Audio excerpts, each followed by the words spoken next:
50 टोळ्या आणि 267 सराईत गुन्हेगार.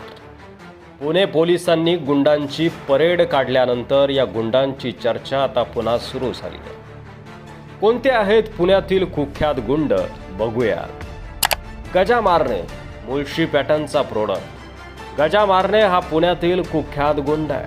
खून, खुनाचा प्रयत्न, अपहरण, खंडणी, जामीन बळकावणे असे अनेक गुन्हे त्याच्यावर दाखल आहेत. गजा मारणे आर्थर रोड तुरुंगातून जामिनावर सुटल्यानंतर त्याच्या समर्थकांनी भव्य रॅली पुण्यामधून काढली होती. तो व्हायरल व्हिडिओ आपण बघितलाच असेल.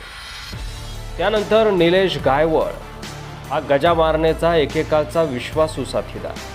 नंतर दोघे एकमेकांचे वैरी झाले. खून, खंडणी असे अनेक गंभीर गुन्हे याच्यावर देखील आहेत. सचिन पोटे हा नवी पेठेतील गुंड आहे. अनेक गंभीर गुन्ह्यातील तो प्रमुख आरोपी आहे.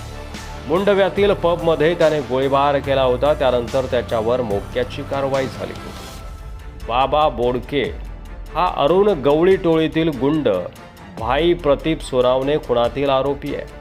त्याच्यावर देखील हत्या, खंडणीसह अनेक गंभीर गुन्हे दाखल आहेत. मात्र पुराव्याअभावी त्याची मुक्तता झाली. 1995 पासून गुन्हेगारी जगतात त्याची दहशत आहे. मोक्याखाली त्याला अटक देखील झाली होती.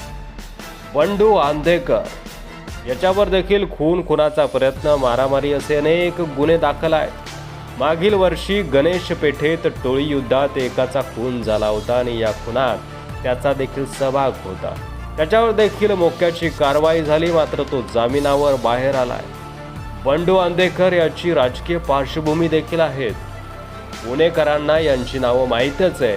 मात्र महाराष्ट्राला देखील ती माहीत व्हावी यासाठी हा आमचा छोटासा प्रयत्न. यावर तुमची कमेंट लिहायला विसरू नका आणि व्हिडिओ जास्तीत जास्त शेअर करा.